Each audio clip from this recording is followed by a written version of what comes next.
고난 시리즈 두 번째 말씀이고요. 고난의 목적 첫 번째, 고난의 길목에서 하나님을 만나다라는 제목으로 같이 말씀을 나누기로 원합니다. 지난번 첫 번째 고난 시리즈 말씀을 통해서 고난의 보편성에 대해서 살펴봤습니다. 고난은 신앙인이든 비신앙인이든 누구든지 찾아오는 일반적이고 보편적인 현상이라는 거예요. 우리는 이러한 고난을 마주할 때에 그 고난 속에 담겨져 있는 의미와 목적을 찾아가고 싶어 합니다. 나에게 왜 이러한 고난이 있을까? 이 고난이 어떤 의미가 있을까? 이러한 우리의 마음과 생각은 굉장히 지극히 당연한 일입니다. 기독교의 신학 또한 고난은 분명한 의미와 목적이 있다고 강조하고 있어요. 우리는 먼저 이 사실에 주목할 필요가 있습니다. 왜냐하면 어떤 사람들은 고난을 이해할 때에 이 고난이 내 인생 가운데의 삶의 낭비이자 쓸모없는 일로 치부하는 사람들이 있습니다. 또 어떤 사람은 이 고난을 내 인생 가운데에 내 삶을 파괴하는 치명적인 암초로 생각하는 사람들도 있기 때문입니다. 그렇다면 먼저 이렇게 질문해 볼 필요가 있어요. 우리에게 찾아온 수많은 고난이 과연 우리의 인생을 무너뜨렸는가? 고난이 낳은 결과는 항상 부정적이었는가? 여러분의 생각은 어떠십니까?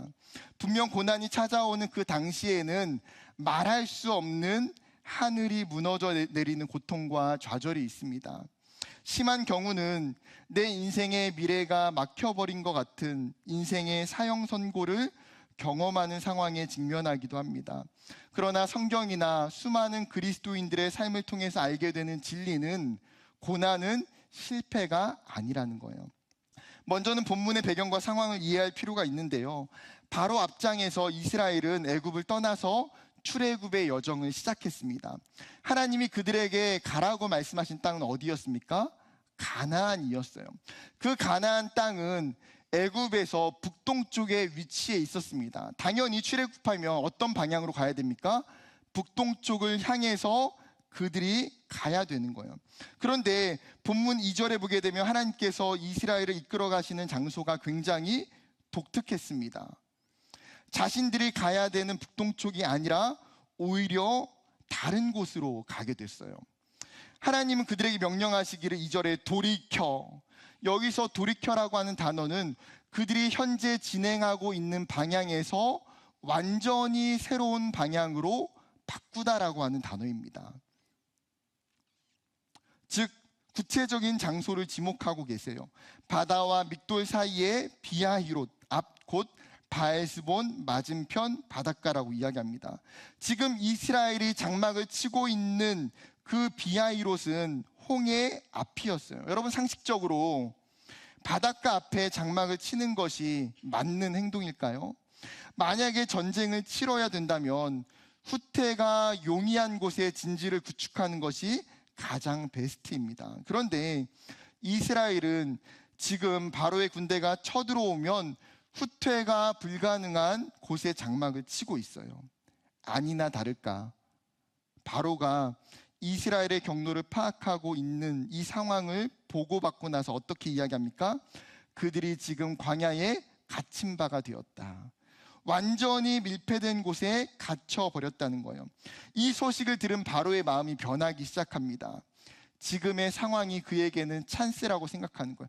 안 그래도 바로와 신하들이 생각했던 것이 무엇입니까? 이스라엘 포로들을 내버려 둔 것이 너무나 아쉽고 아까웠던 찰나에 그들에게 너무나 공격하기 좋은 명분이 생긴 거예요. 이런 바로의 오만한 마음을 하나님이 붙드시고 완강하게 하셨어요. 사실 이 상황은 이스라엘이 함정에 빠진 것이 아니라 하나님께서 바로를 위해서 계획된 하나님의 함정임을 바로는 전혀 눈치채지 못하고 있다는 거예요.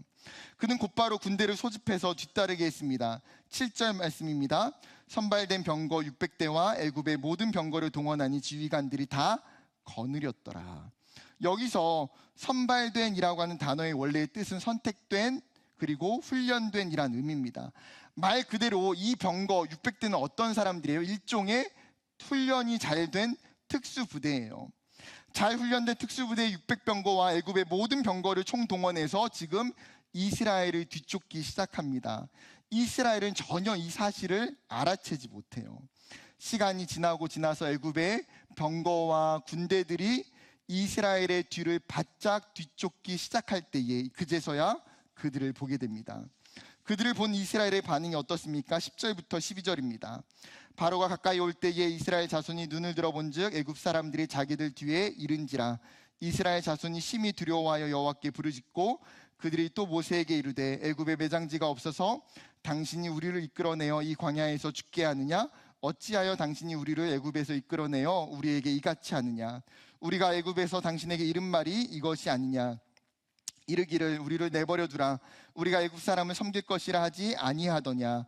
애굽 사람을 섬기는 것이 광야에서 죽는 것보다 낫겠노라. 여러분, 우리는 지금 이스라엘의 반응 속에서 오늘 본문에서 주어지는 첫 번째의 메시지를 생각해 볼 수 있습니다. 그것은 무엇이냐면 고난 가운데에 하나님의 손을 놓지 말아야 한다는 거예요. 지금 이스라엘의 눈에 애굽 군대가 보였다는 것은 굉장히 근거리에 도달했음을 의미합니다. 이스라엘 백성들은요, 전혀 예상하지 못했어요. 왜 그렇습니까? 출애굽은 바로의 공식적인 허락으로 이루어진 일이기 때문이에요. 그런데 대규모의 병거와 군대가 자신들을 죽이기 위해서, 다시 잡아가기 위해서 오는 것을 보면서 그들은 순식간에 말할 수 없는 공포와 두려움에 사로잡히게 됩니다. 애굽의 군사력은 이스라엘을 압도하기에 충분했어요. 그리고 심지어 이스라엘은 지금 거대한 홍해가 가로막혀서 후퇴할 퇴로가 없는 상태였습니다. 애굽의 군대와 홍해라고 하는 이 고난 앞에 이스라엘이 부르짖기 시작해요. 여기서 부르짖는다라고 하는 원어의 차크라고 하는 단어는 날카로운 소리를 지르다, 크게 소리치다라고 하는 뜻입니다. 즉, 우리가 어떤 재앙이나 말할 수 없는 고통을 당할 때에 우리의 말할 수 없는 심령의 본성에서 나오는 소리치는 부르짖음, 우리의 온몸에서 나타나는 절규와 몸부림의 소리가 차크, 부르짖다라고 하는 단어예요. 지금 그들은 여호와 하나님께 믿음을 가지고 기도하는 것이 아니에요. 자신들에게 주어지는 그 고난 앞에 애통해하며 단순하게 하나님께 살려달라고 부르짖고 있어요. 그들의 행동이 기도의 부르짖음이 아니라는 것을 어떻게 알 수 있습니까? 11절과 12절에 읽었던 것처럼 그들의 언어 속에 담겨져 있어요. 그들이 모세를 향해서 원망하고 비난하기 시작해요. 이들이 모세를 향해서 비난하고 원망하는 그것은 사실 누구를 향한 원망입니까? 여호와 하나님을 향한 원망과 비난의 화살이에요. 모든 책임이 하나님께 있다는 거죠. 애굽에 무덤이 없어서 지금 우리를 광야로 이끌어내어 죽게 하신 것입니까? 우리가 여러 번 이야기했던 것처럼 애굽 사람을 섬기는 것이 광야에서 죽는 것보다 훨씬 낫다고 하지 않았습니까? 그들의 원망 속에는 하나님을 향한 신뢰와 믿음이 전혀 나타나지 않아요. 오히려 하나님을 향한 실망과 불신이 깊게 깔려 있습니다. 그들은 조금 전까지만 해도 하나님의 은혜를 감격하며 하나님을 찬양했던 사람들이에요. 애굽에서 10가지의 재앙을 통해서 그들이 경험한 것이 무엇입니까? 애굽에서 섬기는 수많은 신들보다 여호와 하나님이 더 위대하고 강하다는 것을 그들은 기적을 경험했어요. 그들이 애굽에서 나올 때에 애굽에 있는 사람들이 그들이 가지고 있는 의복과 금은 패물을 그들에게 기꺼이 내어주었습니다. 심지어 그들이 출애굽해서 광야에 나왔을 때에 그들이 마주했던 기적이 무엇입니까?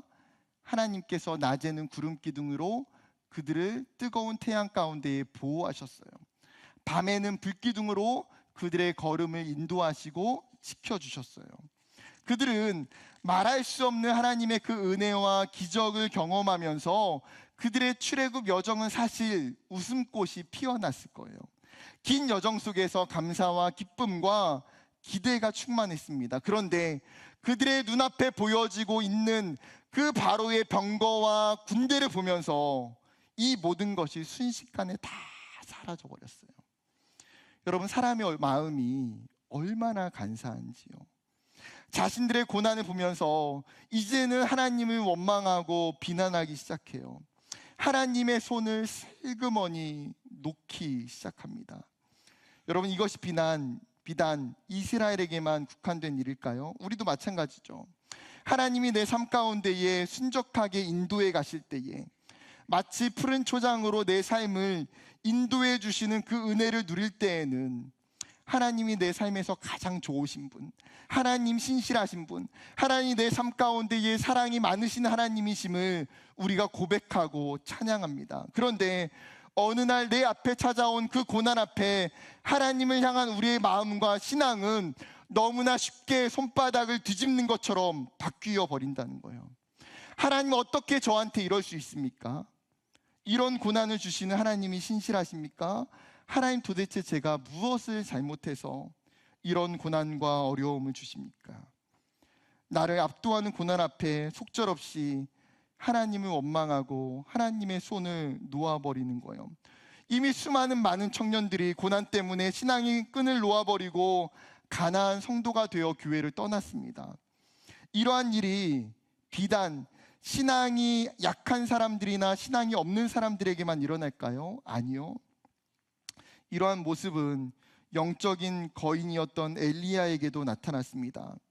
여러분, 우리가 아는 것처럼 엘리야 선지자는 북이스라엘의 가장 악한 왕이었던 아합 시대에 하나님의 사역을 했던 위대한 선지자예요.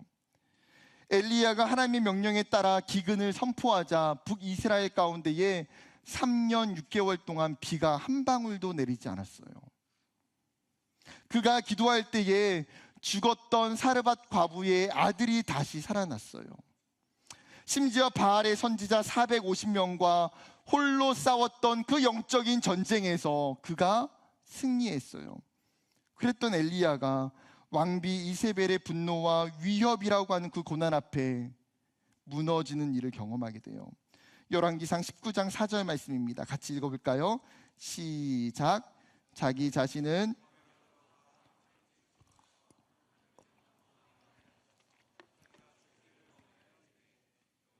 넉넉하오니 지금 내 생명을 거두시옵소서. 나는 내 조상들보다 낫지 못하니이다 하고, 지금 엘리야는 고난의 현실 앞에서 극심한 절망감에 빠져 있어요. 하나님, 더 이상은 못하겠어요. 하나님, 저는 실패자예요. 그러니까 하나님, 이제는 제 생명을 거둬주세요. 그는 정말 굳게 잡고 있었던 하나님의 손을 슬며시 놓고자 합니다. 성경의 엘리야를 보면서 고난 앞에서 우리가 얼마나 쉽게 무너질 수 있는지를 돌아보게 되는 거예요. 여러분, 그렇다면 고난이 찾아올 때에 우리의 신앙이 이렇게 한순간에 무너지는 이유가 무엇입니까? 수많은 이유가 있지만 그 중에 하나는 무엇이냐면, 하나님을 목적이 아닌 수단으로 삼는 자기 중심적인 신앙 때문이에요. 하나님을 경배의 대상이 아니라 내 삶을 위한 도구로, 수단으로 여기는 잘못된 신앙 때문에, 이러한 자기 중심적인 신앙은 신앙의 본질과 관심이 하나님께 있지 않아요. 하나님이 늘 관심의 대상이 아니에요. 오히려 내 삶에 축복이 더 많은 관심과 마음의 중심이에요. 신앙의 목적이 나의 성공에 있고, 나의 부유함에 있고, 나의 평안함에 있고, 나의 건강과 나의 행복에 있어요. 그렇다 보니까 신앙생활이 마치 하나님과의 거래로 전락하게 됩니다. 하나님, 내가 열심히 하나님을 섬기니까 하나님도 나를 위해서 무엇인가 해주세요. 그런데 고난이 찾아오면 이러한 자기 중심적인 신앙은 마치 모래 위에 쌓은 집처럼 순식간에 무너져 버려요. 고난을 이해하지 못하고 나에게 찾아온 고난을 용납하지 못한 채 너무나 쉽게 하나님을 실망하고 하나님께 책임을 돌리는 거예요. 그리고 고난 앞에서 하나님의 손을 놓아버립니다. 사랑하는 청년 여러분, 우리 안에도 순간순간마다 자기 중심적인 신앙이 있을 수 있어요. 하나님을 나의 목적이 아닌 나의 수단으로 생각하는 잘못된 신앙들이 생겨날 수 있어요. 그렇다면 먼저는 이러한 자기 중심적인 신앙을 내려놓아야 돼요. 하나님은 결코 우리의 수단도 우리의 도구도 아니에요. 하나님은 우리의 삶의 목적이고 하나님은 우리의 온전한 경배의 대상입니다. 하나님이 우리의 목적이고 전부이기 때문에 고난이 올지라도 하나님의 손을 절대로 놓을 수가 없다는 거예요. 사랑하는 여러분, 고난 앞에서 하나님을 원망하고 비난하는 불신앙의 모습이 아니라 오히려 두려움 가운데에 그 하나님의 손을 더욱더 굳게 잡기를 소망합니다. 여러분, 고난은 믿음의 사람에게 오히려 하나님의 손을 더 꼭 잡게 되는 기회가 되는 줄 믿습니다. 두 번째 메시지는 고난 가운데 동행하시고 일하시는 하나님을 보아야 한다는 거예요. 여러분, 보통 고난이 찾아오면 대부분 인간적인 눈이 확장돼요. 눈에 보여지는 고난을 우리는 세밀하게 분석하고 판단합니다. 때로는 이 고난의 문제를 어떻게 해결할 수 있을지 우리의 인간적인 방법을 총동원하게 됩니다. 그러나 때로는 반대로 그 고난 앞에 우리의 인간적인 눈은 확장이 되지만 우리의 영적인 눈은 감겨지는 일들이 일어난다는 거예요. 그렇기 때문에 고난 가운데 거하시는 하나님을 바라보지 못하게 하는 것이죠. 지금 이스라엘의 상황이 이와 같다는 거예요. 가나안을 향하여 행군하는 그 이스라엘을 방향을 돌려서 홍해 앞으로 세우신 분이 누굽니까? 하나님이에요. 바로의 군대를 이스라엘로 하여금 추격하게 하신 이가 누구입니까? 하나님이에요. 지금 하나님은 이 모든 일들에 대해서 계획하시고 이끌어 가시는 이가 여호와 하나님이심에도 불구하고 이스라엘은 고난 가운데에 그들의 영적인 눈이 감겨지자 하나님을 전혀 바라보지 못하고 있어요. 여러분, 우리는 어떻습니까? 고난의 상황과 결과에 주목한 나머지 우리도 종종 하나님을 놓칠 때가 우리의 인생 가운데 얼마나 많이 있는지 몰라요. 심지어 너무나 큰 고난이 닥쳤을 때는 마치 하나님이 우리의 인생 가운데에 계시지 않는 것 같은 느낌을, 하나님이 지금 내 삶에 부재하고 있는 것 같은 마음이 찾아올 때가 너무나 많아요. 누군가는 얼마 전에 있었던 무한공항 사건을 보면서, 사고를 보면서 하나님이 정말 계셨다면 이러한 일이 일어날 수 있을까 생각할 수 있어요. 수많은 사람의 생명을 앗아간 의성 산불을 보면서 하나님이 정말 계셨다면 무고한 사람들이 희생당하는 일이 일어날 수 있을까라고 생각할 수 있어요. 남의 이야기가 아니라 우리의 삶에 찾아온 거대한 고난 앞에서 우리는 하나님이 안 계신 것 같고 하나님의 부재를 느낄 때가 있다는 거예요. 그렇다 보니 간혹 고난을 하나님이 떠난 결과나 하나님의 부재로 오해하는 경우가 발생해요. 하나님이 없으니까 이런 사고가 났겠지. 하나님이 함께 계시지 않으니까 이런 고난을 당하는 거야. 지금 나에게 있는 이러한 큰 고난은 하나님이 나를 떠나셨음이 분명해. 그러나 결코 고난은 하나님이 떠나셨다는 증거가 아니에요. 오히려 그 반대입니다. 하나님은 고난 가운데에 어디 계십니까? 라고 질문한다면 성경이 뭐라고 이야기할까요? 성경은 고난 가운데에 하나님은 우리와 함께 하신다고 대답할 거예요. 여러분, 이스라엘 백성들이 자신의 죄로 말미암아 바벨론의 포로로 붙잡혀가서 수많은 시간들을 고난 가운데 보내면서 수없이 질문했던 것이 무엇일까요? 하나님, 우리가 이방 나라의 포로에 끌려와서 고난 가운데 있는데 하나님, 이 땅 아수르에서, 이 땅 바벨론에서, 하나님 이곳 페르시아에서도 하나님이 우리와 함께 하십니까? 하나님이 우리를 버리신 것 아닌가요? 하나님이 우리를 떠나신 것 아닌가요? 그런 이스라엘에게 하나님은 이사야 선지자를 통해 이렇게 말씀하세요. 이사야 43장 2절 말씀 같이 읽어보겠습니다. 시작. 내가 물 가운데로 지날 때에 내가 너와 함께 할 것이라.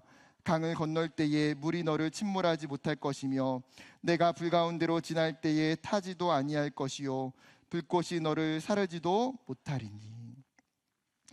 여러분, 물과 불은 고난과 죽음을 상징하는 대표적인 상징적 언어예요. 우리가 인생에 통제할 수 없는 고난과 위기의 상황에 이르면 마치 불 가운데에 걷고 물 가운데에 걷는다라고 표현합니다. 그런데 우리가 물 가운데에 지날 때에 하나님이 말씀하시는 것이 무엇입니까? 내가 너와 함께 하겠다라는 거예요. 내가 그 강에서 너가 침몰하지 않게 할 것이고, 너가 불 가운데에 지날 때에 그 불꽃이 너의 인생을 사르지 못하게 할 것이다.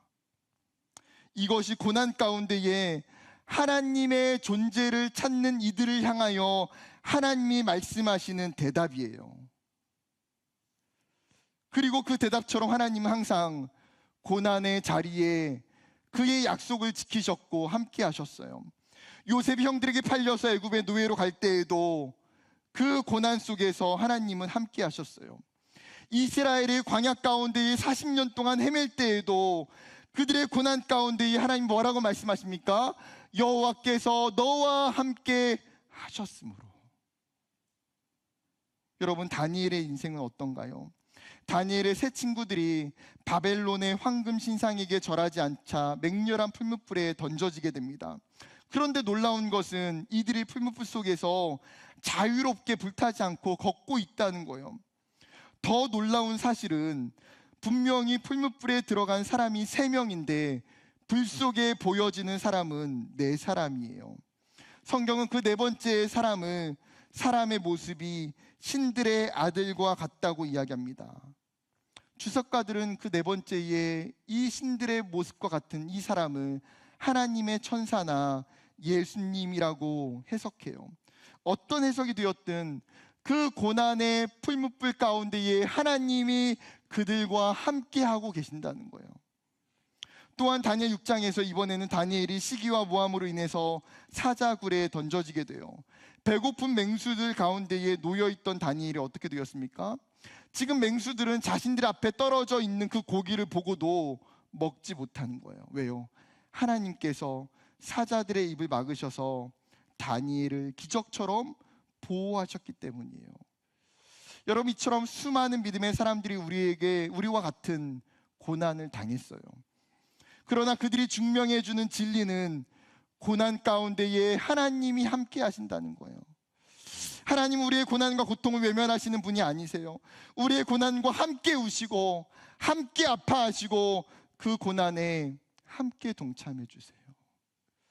하나님이 이사야 선지자를 통해서 이렇게 말씀하세요. 41장 10절 말씀. 두려워하지 말라, 내가 너와 함께함이라. 놀라지 말라, 나는 내 하나님이 됨이라. 내가 너를 굳세게 하리라. 참으로 너를 도와주리라. 참으로 나의 의로운 오른손으로 너를 붙들리라. 내가 고난 가운데에 너와 함께하고 너를 도와주고 너를 붙들어 주겠다는 거예요. 그렇게 고난 가운데에 일하시는 하나님을 의지하고 하나님을 바라보라고 우리에게 말씀하고 있어요.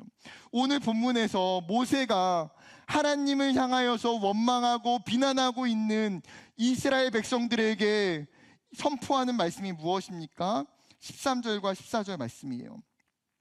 모세가 백성에게 이르되 너희는 두려워하지 말고 가만히 서서 여호와께서 오늘 너희를 위하여 행하시는 구원을 보라. 너희가 오늘 본 애굽 사람을 영원히 다시 보지 아니하리라. 여호와께서 너희를 위하여 싸우시리니 너희는 가만히 있을지니라.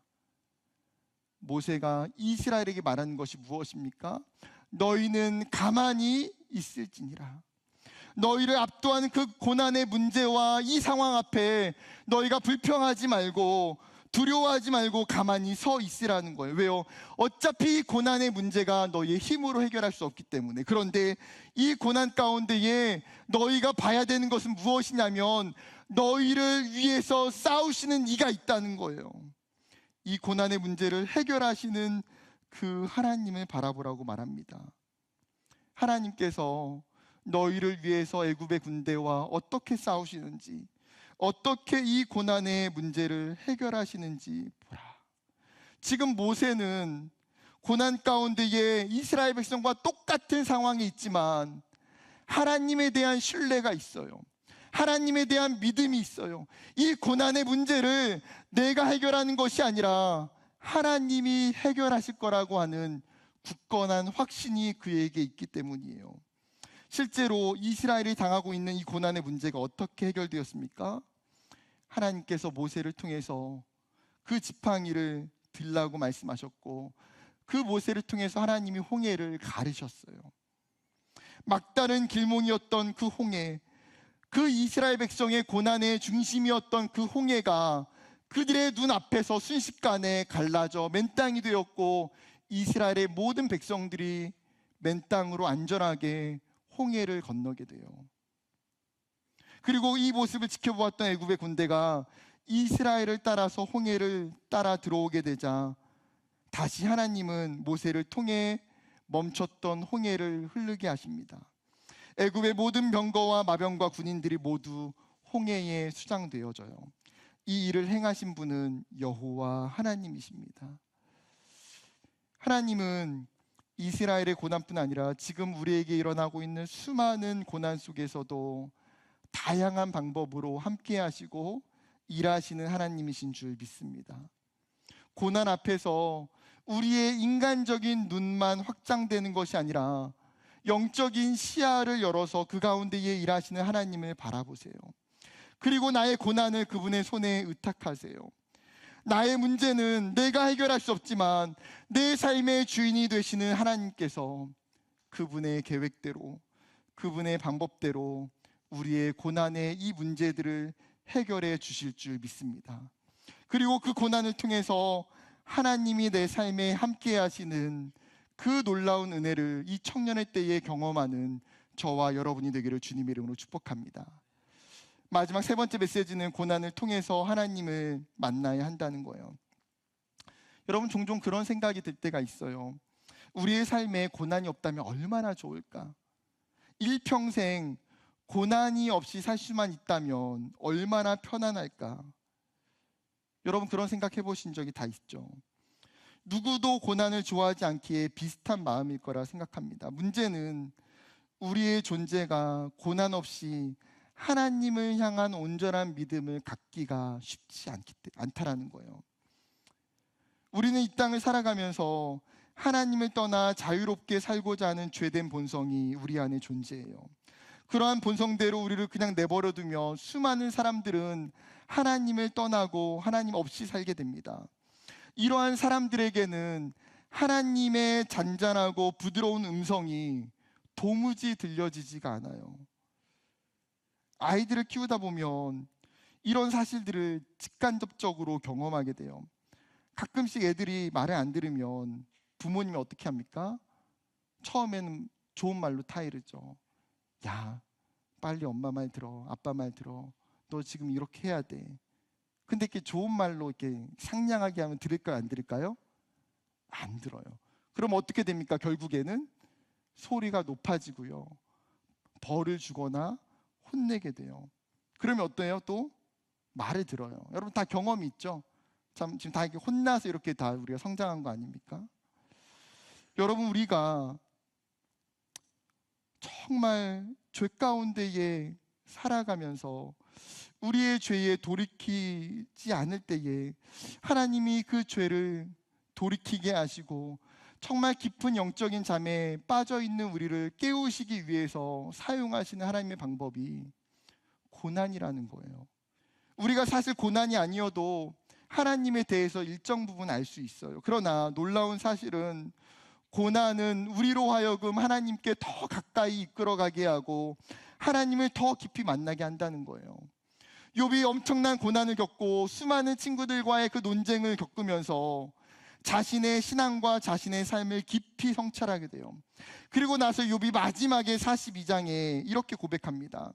42장 5절, 내가 주께 대하여 귀로 듣기만 하였사오나 이제는 눈으로 주를 배옵나이다. 욥이 전에는 그 하나님이 알았던 것을 뭐라고 고백합니까? 내가 귀로만 들었던 하나님. 말 그대로 하나님에 대해서 지식적으로 간접적으로만 알았다고 하는 거예요. 그러나 고난을 통과하면서 이제는 내가 하나님을 눈으로 보았다고 고백해요. 여러분, 눈으로 본다는 것은 그 하나님의 실제와 임재를 직접 경험함을 통해서 하나님을 인격적으로 깊이 만났다고 고백하는 거예요. 여러분, 욥은요 원래부터 하나님을 알았어요. 다른 사람보다도 하나님은 그를 너무나 사랑하시는 믿음의 사람이었어요. 그런데 그는 고난을 통해서 하나님과 더 깊은 관계로, 새로운 관계로 전환되게 돼요. 살아계신 하나님을 자신의 삶에서 깊이 만나게 되는 것, 어쩌면 이것이 욥의 인생 가운데 주어지는 가장 큰 축복이에요. 사랑하는 청년 여러분, 우리의 삶에 예기치 못하는 고난을 마주할 때가 있습니다. 그 고난이 우리의 삶에 말할 수 없는 고통과 괴로움의 시간일 수도 있어요. 그러나 고난의 가장 궁극적인 목적이 있어요. 바로 하나님을 만나는 거예요. 하나님을 만나는 것. 고난 가운데에 내 삶에 동행하시고 내 삶을 이끌어 가시는 그 하나님을 만나는 것. 내 인생의 고난의 이 문제를 해결해 가시는 그 하나님을 만나는 것. 고난을 통한 그 하나님과의 만남이 우리의 평생의 가장 큰 축복이고, 그 하나님을 만나는 것이 우리의 평생의 영적인 신앙의 간증이자 신앙의 원동력이 되는 줄 믿습니다. 고난 가운데에 우리의 눈을 들어 하나님을 바라보며 잠잠히 그분 앞에 더 깊이 나아가는 저와 여러분 되기를 주님의 이름으로 축복합니다.